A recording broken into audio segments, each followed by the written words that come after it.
नमस्कार दोस्तों, डेट है आज की 21 जुलाई 2020 और स्वागत है आपका एडिटोरियल डिस्कशन में।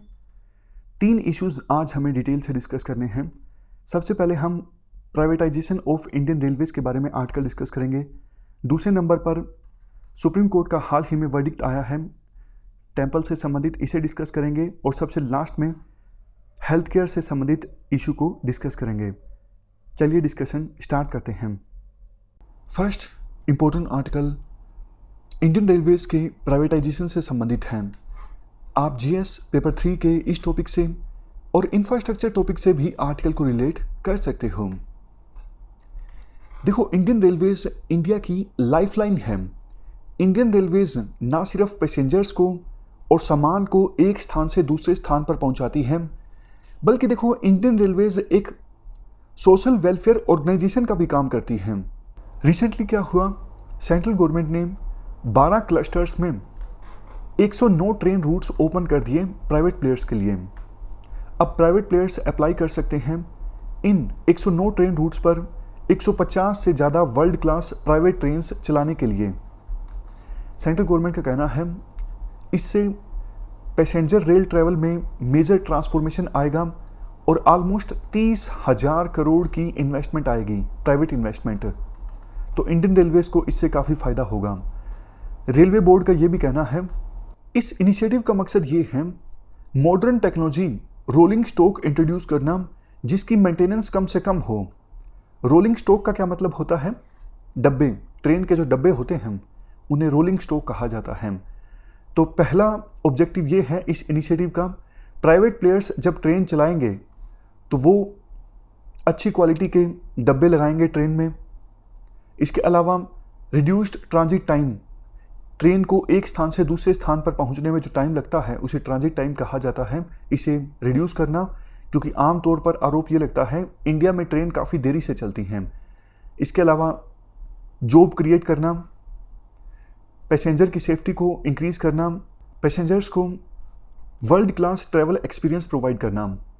इसके बाद अभी देखो पैसेंजर ट्रांसपोर्टेशन सेक्टर में डिमांड एंड सप्लाई में काफ़ी गैप है। आपको भी पता है टिकट्स रेलवे में आसानी से मिलती नहीं हैं। तो ये सब ऑब्जेक्टिव्स हैं रेलवे बोर्ड के अनुसार कि प्राइवेट प्लेयर्स को एंट्री दी गई है इंडियन रेलवेज में।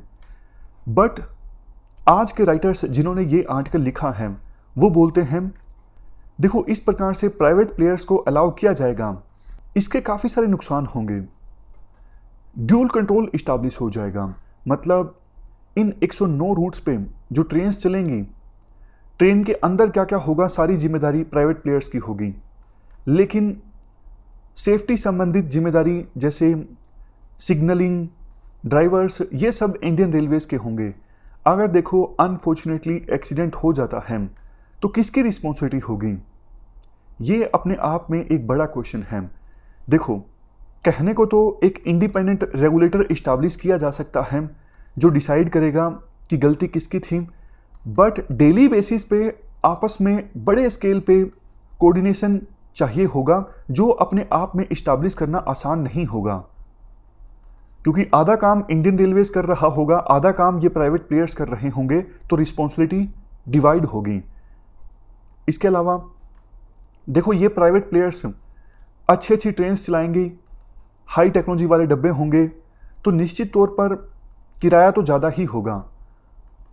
तो राइटर्स का मेन कंसर्न ये है किराया अगर देखो बहुत ज़्यादा बढ़ गया, जो कि उम्मीद है बढ़ेगा, तो कॉमन मैन की रीच से बाहर हो जाएंगी ये ट्रेन्स। तो फिर जो हमने शुरुआत में डिस्कस किया कि इंडियन रेलवेज सिर्फ ट्रांसपोर्ट का एक माध्यम नहीं है, ये एक सोशल वेलफेयर ऑर्गेनाइजेशन है, तो फिर रेलवे सोशल वेलफेयर ऑर्गेनाइजेशन नहीं रहेगी। देखो वैसे तो कई देश ऐसे हैं जैसे यूके, जापान, यहाँ पे रेल सिस्टम को प्राइवेटाइज किया गया है, लेकिन पार्शियली नहीं किया गया है। इंडिया में हम पार्शियली इंडियन रेलवेज को प्राइवेटाइज करने की कोशिश कर रहे हैं, इससे सिस्टम और ज़्यादा कॉम्प्लेक्स होगा। अभी देखो प्राइवेट प्लेयर्स को सिलेक्ट करने के लिए जो टेंडरिंग प्रोसेस है वो चल रही है। 2 स्टेज की कॉम्पिटिटिव बिडिंग होगी, मतलब प्राइवेट प्लेयर्स जो ट्रेन चलाना चाहते हैं उन्हें 2 स्टेज की कॉम्पिटिटिव बोली से गुजरना होगा। प्राइवेट प्लेयर्स को शॉर्टलिस्ट किया जाएगा उनकी फाइनेंशियल कैपेसिटी के आधार पर। और देखो, इन प्राइवेट प्लेयर्स को जो फ़ायदा होगा, जो रेवेन्यू ये इकट्ठा करेंगे, इंडियन रेलवेज़ की शेयरिंग होगी उस रेवेन्यू में। और इन प्राइवेट प्लेयर्स को जो 109 रूट्स पे ट्रेन चलाएंगे, उनको चार्जेस देने होंगे इंडियन रेलवेज़ को। जैसे देखो, ट्रांसपोर्टेशन में जो भी चार्जेस लगते हैं, फॉर एग्जांपल ड्राइवर्स का खर्चा या फिर ट्रेन के चलने में जो भी खर्चा आता है, वो देना होगा इन प्राइवेट प्लेयर्स को, इंडियन रेलवेज़ को। इसके अलावा एनर्जी चार्ज भी देना होगा। जितनी एनर्जी कंज्यूम हुई, मान लीजिए इलेक्ट्रिसिटी से ट्रेन चल रही है, तो जितनी बिजली खर्च हुई उसका पैसा देना पड़ेगा इंडियन रेलवेज़ को। ये चार्जेस देने के बाद प्राइवेट प्लेयर्स रेल के अंदर कैसी भी फैसिलिटी प्रोवाइड कर सकते हैं, कैसा भी खाना वो प्रोवाइड कर सकते हैं, और किराया भी अपने हिसाब से डिसाइड कर सकते हैं। इसके बाद देखो, आर्टिकल में प्राइवेट प्लेयर्स के सिलेक्शन के लिए स्पेसिफिक क्राइटेरिया की बात भी की जाती है। प्राइवेट प्लेयर्स को क्या करना है, कंसेशन पर हाई टेक्नोलॉजी वाले कोचेस को प्रोक्योर करना है, हाई टेक्नोलॉजी वाले डब्बों को प्रोक्योर करना है, और उन डब्बों को प्रोक्योर करके 16-16 कोचेस के ग्रुप में डिवाइड करना है ताकि इनकी ट्रेन बन सके। मेंटेनेंस भी इसी में इंक्लूडेड है। प्राइवेट प्लेयर्स को मेंटेनेंस भी करनी होगी इन कोचेस की। कहाँ से? उन स्टेशंस से जहाँ से ये कोचेस रवाना होंगे या फिर जहाँ पर ये कोचेस पहुँचेंगे, वहाँ पर इनकी मेंटेनेंस भी प्राइवेट प्लेयर्स को ही करनी होगी। और मेंटेनेंस के लिए देखो, ऑलरेडी जो इंडियन रेलवेज़ के एग्जिस्टिंग डिपोज हैं या फिर यार्ड फैसिलिटीज़ हैं, उनका इस्तेमाल किया जाएगा। आर्टिकल में कहा जाता है ये देखो आसान नहीं होगा, ऑलरेडी इन डिपोज का इस्तेमाल हो रहा होगा, ऑलरेडी इन यार्ड फैसिलिटीज़ का इस्तेमाल हो रहा होगा। और ये भी हो सकता है कि जो स्टेशंस दिए जाएं प्राइवेट प्लेयर्स को, वहाँ पे इन डिपोज की और यार्ड फैसिलिटीज़ की जो फैसिलिटीज़ हैं वो अच्छी ना हों। तो फिर क्या होगा? फिर प्राइवेट प्लेयर्स को इन्वेस्ट करना होगा यार्ड फैसिलिटीज़ को दुरुस्त करने के लिए, डिपो में जो फैसिलिटीज़ हैं उनको दुरुस्त करने के लिए। इस पर कितना खर्च आ सकता है? एक स्टेशन पर 2300 करोड़ से लेकर 3500 करोड़ तक का खर्च आ सकता है। और सरकार तो कहती है टोटल इन्वेस्टमेंट ही 30,000 करोड़ की आएगी, और बहुत सारा पैसा तो इन यार्ड फैसिलिटीज़ को दुरुस्त करने में लग जाएगा। तो ये कैसे पॉसिबल होगा? नेक्स्ट पॉइंट देखो, इंडिया में जो कोचेस बनते हैं वो इंटरनेशनल स्टैंडर्ड के हिसाब से नहीं हैं। ICF डिज़ाइन 1955, स्विस डिज़ाइन या फिर LHB डिज़ाइन, ये जब इंट्रोड्यूस किए गए थे ना, तो उस समय इनका डिज़ाइन 20 साल पुराना हो चुका था। अगर अभी हमें कोचेस प्रोक्योर करने हैं तो हमें लेटेस्ट डिज़ाइन के प्रोक्योर करने चाहिए। वैसे हमारे देश में जो कोचेस मैन्युफैक्चरिंग यूनिट्स हैं वो हाई क्वालिटी के कोचेस मैन्युफैक्चर कर सकती हैं, लेकिन टेक्नोलॉजी ट्रांसफ़र की आवश्यकता है। तो इसके लिए इंडिया को दूसरे देशों से बात करनी चाहिए ताकि टेक्नोलॉजी ट्रांसफ़र हो सके और हाई क्वालिटी के कोचेस जो अभी के हिसाब से लेटेस्ट डिज़ाइन वाले हैं वो हमारे देश में मैन्युफैक्चर हो सकें। नेक्स्ट पॉइंट, सरकार ये कहती है ये प्राइवेट प्लेयर्स ट्रेन चला सकेंगे 160 किलोमीटर प्रति घंटा की रफ्तार से। आर्टिकल में कहा जाता है देखो, ऑलमोस्ट सभी मेन रूट्स पर जो स्पीड है वो लिमिटेड है। कई सारे मेजर ट्रैक रूट्स पर स्पीड लिमिटेड है 110 किलोमीटर पर आवर, और कई मेन रूट्स ऐसे हैं जहां पे स्पीड लिमिटेशन है 120 से लेके 130 किलोमीटर पर आवर। तो 160 किलोमीटर पर आवर की स्पीड से ट्रेन चलाना आसान नहीं है। इसके लिए ट्रैक को मजबूत करना होगा, और काफ़ी बार कर्व्स जो आती हैं ट्रैक में, ऐसे ऐसे कर्व आती हैं, इनको रिमूव करना होगा। रास्ते में जो फाटक आता है, लेवल क्रॉसिंग, इनको रिमूव करना होगा। ब्रिज आते हैं, इन्हें भी मजबूत करना होगा ताकि हाई स्पीड से ये ब्रिज टूट ना जाएं। बट समय लगेगा इस पूरी प्रोसेस में, और बीच बीच में तो देखो ट्रेन ऐसे रूट से गुजरती है जहां पे आसपास लोग रहते हैं, तो वहां पे ट्रेन को धीमा करना पड़ता है।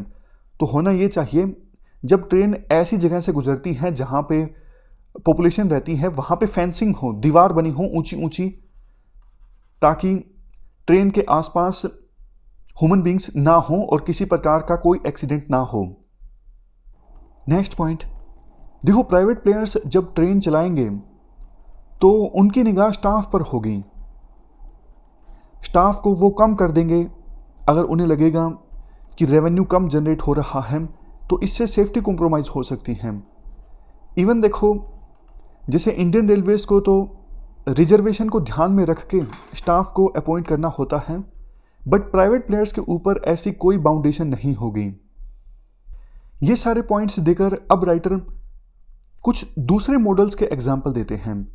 For example Hyderabad metro railway service, इसमें पब्लिक प्राइवेट पार्टनरशिप है और जो प्राइवेट प्लेयर हैं उसके ऊपर पूरी रिस्पॉन्सिबिलिटी है मेंटेनेंस की, ऑपरेशन की, पैसेंजर्स को प्रोवाइड की जाने वाली एमिनिटीज़ की और स्टाफ की।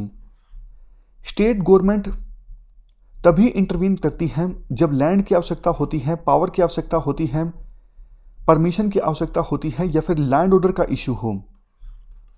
सिर्फ इन इश्यूज पर स्टेट गवर्नमेंट इंटरवेन करती है। और किराया कैसे डिसाइड होता है इन मेट्रो सर्विस का? प्राइवेट प्लेयर गवर्नमेंट के साथ कंसल्टेशन करके किराया डिसाइड कर लेता है। तो इस प्रकार से ये मेट्रो रेलवे सर्विसेज स्मूथली चलती हैं, एफिशिएंटली चलती हैं। अगर सरकार चाहती ही है कि प्राइवेट प्लेयर्स की एंट्री हो, तो देखो आईआरसीटीसी का एग्जांपल आप ले सकते हो। आईआरसीटीसी के पास तो एक्सपीरियंस भी है। अभी हमारे देश में तेजस एक्सप्रेस ट्रेन्स को आईआरसीटीसी चला रही है, तो इनको जिम्मेदारी दी जाती है। तो एक यूनिटी ऑफ कमांड भी देखने को मिलेगी मेंटेनेंस में, ऑपरेशन में, पैसेंजर सर्विसेज में, क्योंकि आईआरसीटीसी इंडियन रेलवेज की ही एक अंडरटेकिंग है और आईआरसीटीसी इस जॉब के लिए वेल सूटेड है। देखो, वैसे सरकार काफ़ी खर्चा कर रही है बुलेट ट्रेन्स पे। जितना पैसा सरकार बुलेट ट्रेन्स पे खर्च कर रही है उतना आईआरसीटीसी में इन्वेस्ट कर सकती है। इससे लाखों लोगों को फ़ायदा होगा। बुलेट ट्रेन की यात्रा तो देखो सिर्फ एलीट लोग कर सकेंगे, लेकिन अगर आईआरसीटीसी में सरकार इन्वेस्ट करती है और आईआरसीटीसी को मौका दिया जाता है इन ट्रेन रूट्स पर रेल चलाने के लिए, तो बहुत सारे लोगों को फ़ायदा होगा। लास्ट में आर्टिकल में कहा जाता है प्राइवेटाइजेशन ऑफ ट्रेन्स का ये जो प्रोजेक्ट है, इसका कंसिक्वेंस देखो ये नहीं होना चाहिए कि ट्रेन फैसिलिटीज़ कॉमन मैन की रीच से बाहर हो जाएं। फिर वही बात जो हमने शुरुआत में डिस्कस की, रेलवे सिर्फ ट्रांसपोर्ट का एक माध्यम नहीं है, ये एक सोशल वेलफेयर ऑर्गेनाइजेशन भी है। इंडियन रेलवेज का मकसद सिर्फ प्रॉफिट कमाना नहीं हो सकता है। चलते हैं आगे। नेक्स्ट आर्टिकल सुप्रीम कोर्ट के श्री पद्मनाभ स्वामी टेम्पल से संबंधित है। आप जीएस पेपर 2 के इस टॉपिक से आर्टिकल को रिलेट कर सकते हो। इवन सेकुलरिज्म से भी इस आर्टिकल को रिलेट किया जा सकता है। सेकुलरिज्म टॉपिक जीएस पेपर 1 में आता है। क्या कंटेस्ट है? देखो, ये टेम्पल काफ़ी ज़्यादा सुर्खियों में आया था जब इस टेम्पल में बहुत सारा खजाना मिला था। ये टेम्पल केरला के तिरुवनंतपुरम में है। तय खाने में 6 तिजोरियाँ तो खोल ली गई थी, लेकिन एक तिजोरी अभी भी खोलना बाकी है जिसमें और भी काफ़ी खजाना मिलेगा। 2011 में केरला हाईकोर्ट ने एक आदेश दिया स्टेट गवर्नमेंट को कि आप इस टेम्पल का कंट्रोल अपने हाथ में ले लीजिए। इससे पहले देखो, जो रॉयल फैमिली है ट्रेवनकोर की, वो इस टेम्पल के डीटी के फाइनेंशियल अफेयर्स देखती थी। तो 2011 में जो ये केरला हाईकोर्ट का वर्डिक्ट आया जिसमें आदेश दिया गया था स्टेट गवर्नमेंट को कि आप इस टेम्पल का कंट्रोल अपने हाथों में ले लीजिए, इसके खिलाफ सुप्रीम कोर्ट में पिटीशन फाइल की गई थी। सुप्रीम कोर्ट का हाल ही में इस इशू पर वर्डिक्ट आया है Shri Marthanda Varma versus state of Kerala case में। सुप्रीम कोर्ट ने 2011 के केरला हाईकोर्ट के डिसीजन को पलट दिया है। सुप्रीम कोर्ट ने अपने फैसले में कहा है ट्रेवनकोर की रॉयल फैमिली के पास सी बेट राइट्स हैं। सी बेट राइट्स का क्या मतलब होता है? मतलब डीटी के फाइनेंशियल अफेयर्स को हैंडल करने के राइट्स।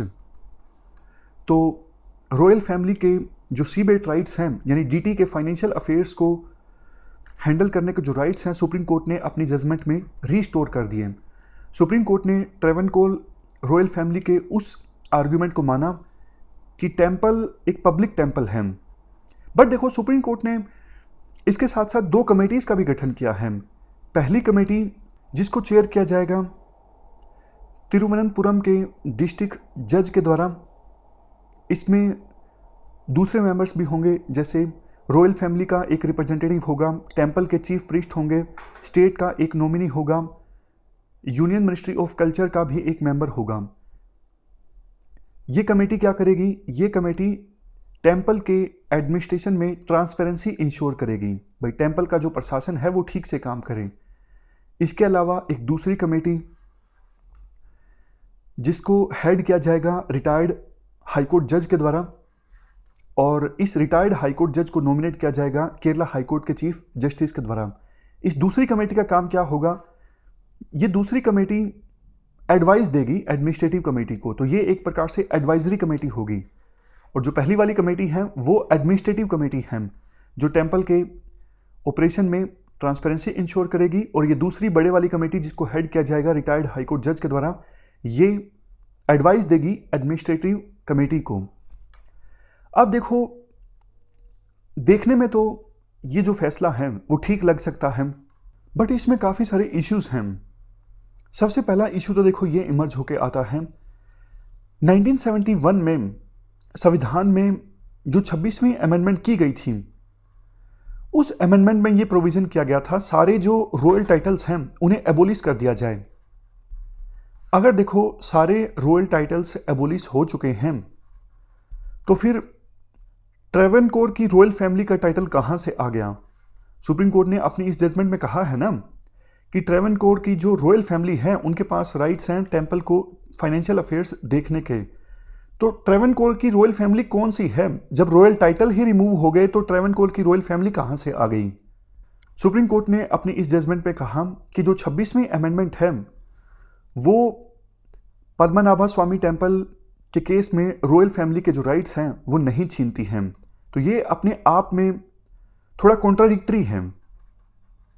दूसरा इशू ये इमर्ज होके आता है, देखो पहले तो क्या हुआ करता था, आपने आर्ट एंड कल्चर में पढ़ा होगा, टेम्पल्स के पास बहुत पावर हुआ करती थी। टेम्पल्स के आसपास बड़े बड़े शहर बसा करते थे। टेम्पल्स के पास इतना धन उपलब्ध हुआ करता था कि कई बार तो टेम्पल प्रशासन लोन दिया करता था। मतलब बहुत पावरफुल हुआ करते थे पहले टेम्पल्स। तो हमेशा से ये डिबेट का विषय हुआ करता था कि टेम्पल्स के पास जो चैरिटी आती है इसका कैसे इस्तेमाल किया जाए, कौन इसे कंट्रोल करेगा। जब देखो दिल्ली सल्तनत इस्टाब्लिश हुई या फिर बाद में मुगल रूल इस्टाब्लिश हुआ तो ये आरोप लगते हैं इन्होंने टेम्पल्स के पैसे का इस्तेमाल करना स्टार्ट कर दिया। इवन ब्रिटिशर्स ने भी ऐसा ही किया। जब हमारा देश आज़ाद हुआ तो 1951 में एक एक्ट आया, the Hindu religious and charitable endowment act 1951। ये एक्ट अलाउ करता है स्टेट गवर्नमेंट टेम्पल्स का कंट्रोल अपने हाथों में ले सकती हैं ताकि उन्हें मेंटेन किया जा सके, उनकी देखरेख की जा सके। अभी देखो 15 स्टेट गवर्नमेंट्स ऐसी हैं जो हिंदू रिलीजियस इंस्टीट्यूशंस को कंट्रोल करती हैं। तो ये तो हुई बेसिक इंफॉर्मेशन। अब देखो इशू ये है, कुछ एक्सपर्ट्स बोलते हैं दूसरे जो धर्म हैं, फॉर एग्जांपल मुस्लिम्स और क्रिश्चियंस के जो रिलीजियस इंस्टीट्यूशंस हैं उनको सरकार कंट्रोल नहीं करती, उनकी गवर्नेंस में इंटरफेयर नहीं करती, लेकिन हिंदू रिलीजियस इंस्टीट्यूशंस की गवर्नेंस में इंटरफेयर करती हैं। ये पूरा एक्ट है जो अलाउ करता है स्टेट गवर्नमेंट टेम्पल्स का कंट्रोल अपने हाथ में ले सकता है। तो ये सेकुलरिज्म के मॉडल के अगेंस्ट है। सभी रिलीजियस कमिटीज़ के साथ एक साथ ट्रीटमेंट होनी चाहिए। तो कुछ लोग ये मूवमेंट भी चलाते हैं, रेस्क्यू टेम्पल्स मूवमेंट, मतलब टेम्पल्स को गवर्नमेंट के कंट्रोल से बचाओ। और ये संविधान के आर्टिकल 25 और 26 के भी अगेंस्ट हैं। आर्टिकल 25-26 क्या बोलते हैं? राइट टू प्रोपगेट, रिलीजन कोई प्रोपगेट कर सकता है। 26 बोलता है कि सबको अधिकार है वो अपने रिलीजियस इंस्टीट्यूशंस को अपने हिसाब से गवर्न कर सकता है। तो फिर कैसे स्टेट गवर्नमेंट इंटरफेयर कर सकती है टेम्पल्स के गवर्नेंस में? अब जो सुप्रीम कोर्ट का वर्डिक्ट आया है इसमें भी सुप्रीम कोर्ट ने 2 कमेटीज इस्टेब्लिश कर दी, एक एडवाइजरी कमेटी, एक एडमिनिस्ट्रेटिव कमेटी। दोनों कमेटीज में सरकार के रिप्रेजेंटेटिव हैं। तो सरकार के इशारे पर ये कमेटीज काम करेंगी, तो इंटरफेरेंस तो रहा ना स्टेट गवर्नमेंट का। इसके बाद नेक्स्ट इशू ये है, कुछ एक्सपर्ट्स बोलते हैं ये जरूरी भी है क्योंकि देखो टेम्पल्स के पास जो चैरिटी का पैसा आता है उसको डिवोटीज के लिए यानी भक्तों के लिए इस्तेमाल करना बहुत ज़्यादा जरूरी है। अब कई टेम्पल्स तो बहुत अच्छा काम करते हैं, मतलब अच्छे से डिवोटीज़ को फैसिलिटीज़ प्रोवाइड की जाती हैं, खाने की फैसिलिटीज़ उपलब्ध करवाई जाती हैं उनके लिए रहने के लिए। लेकिन देखो कई टेम्पल्स के ट्रस्ट ऐसे हैं जहाँ पे करप्शन बहुत ज़्यादा है। ट्रस्ट में जो लोग शामिल हैं वो आइडियोलॉजी से प्रेरित हैं, कुछ पैसा खर्च नहीं किया जाता डिवोटीज़ के लिए, बस खुद ही पैसों को हड़प लिया जाता है। तो मतलब गवर्नेंस में इनएफिशिएंसी काफ़ी ज़्यादा है। तो इन चीज़ों को देखते हुए सरकार का इंटरफेरेंस थोड़ा बहुत होना चाहिए और सुप्रीम कोर्ट ने ये जो वर्डिक्ट दिया है ये एक प्रकार से मॉडल हो सकता है विभिन्न टेम्पल्स की गवर्नेंस के लिए। तो ये जो व्यू है उस व्यू के ठीक विपरीत है जो हमने इससे पहले डिस्कस किया कि अगर दूसरे धर्मों के रिलीजियस इंस्टीट्यूशंस में सरकार इंटरफेयर नहीं करती तो हिंदू टेम्पल्स की गवर्नेंस में क्यों इंटरफेयर करती हैं, उनका पैसा क्यों लेती हैं।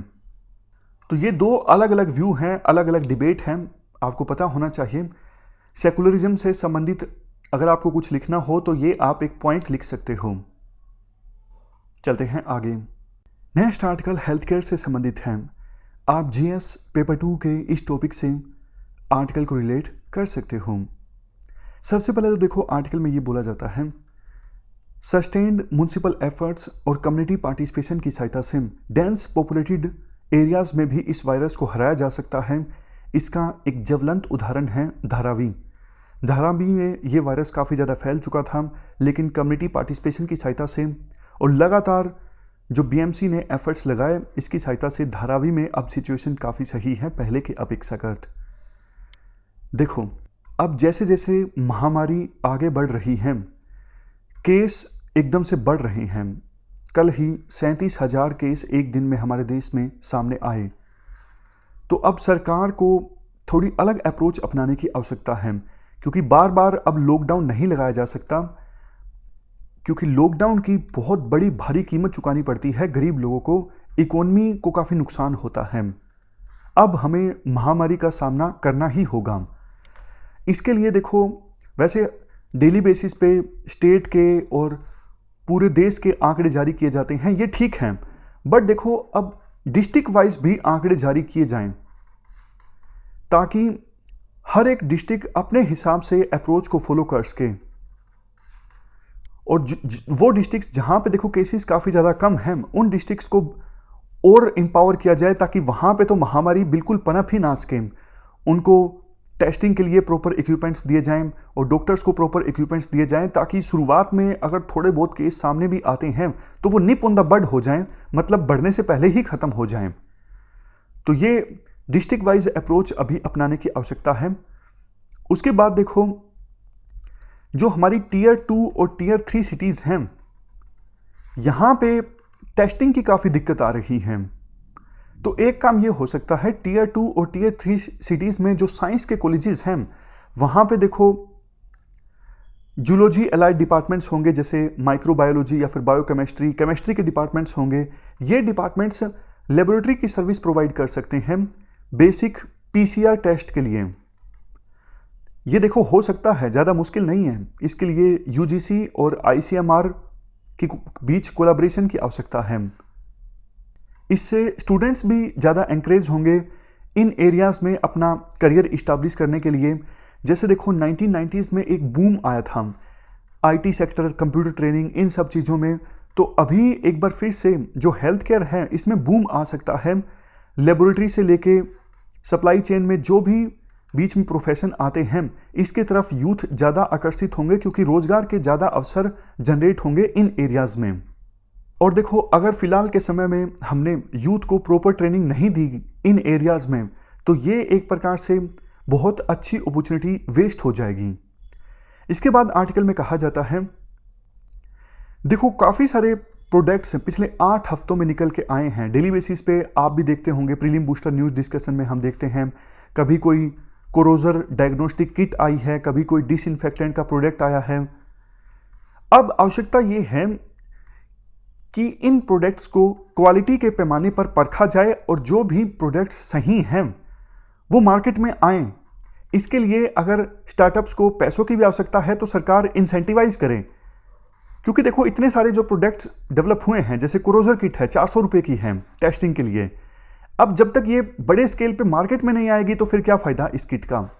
तो सरकार को ये सुनिश्चित करना होगा कि ये सारे जो कॉमर्शियल प्रोडक्ट्स पिछले 8 हफ्तों में आए हैं ये क्वालिटी के पैमाने पर खरा उतरते हों। अगर ऐसा है तो इनकी मदद की जाए मार्केट में उतरने में। जैसे देखो हाल ही में ये रिपोर्ट सामने आई कि सलाइवा की सहायता से भी, यानी थूक की सहायता से कोविड-19 का टेस्ट हो सकता है। अगर ऐसा होता है तो ये अपने आप में बहुत बड़ी न्यूज़ है, क्योंकि एक बात हमें समझने की आवश्यकता है, इस महामारी पर काबू पाया जा सकता है लार्ज स्केल टेस्टिंग की सहायता से। जहाँ जहाँ पर टेस्टिंग कम हुई है वहाँ पे ये बीमारी बढ़ी है, और जैसे जैसे जहाँ पर टेस्टिंग बढ़ी है वहाँ पर महामारी पर काबू पाने में आसानी हुई है। क्योंकि देखो टेस्टिंग नहीं होगी तो आपको पता ही नहीं लगेगा किस किस को कोविड-19 हुआ है, पता ही नहीं लगेगा तो आप कैसे कॉन्टैक्ट ट्रेसिंग करोगे, कैसे फिर कम्युनिटी स्प्रेड को रोकोगे। तो ये हमने पूरा आर्टिकल डिस्कस किया। राइटर कहते हैं अभी जो ये क्राइसिस है एक अपॉर्चुनिटी है सरकार के लिए हेल्थ इंफ्रास्ट्रक्चर को स्ट्रेंथन करने के लिए। आज की हमारी इस डिस्कशन में इतना ही है। आज हमने 3 इश्यूज़ को डिस्कस किया। Thank you very much for discussion.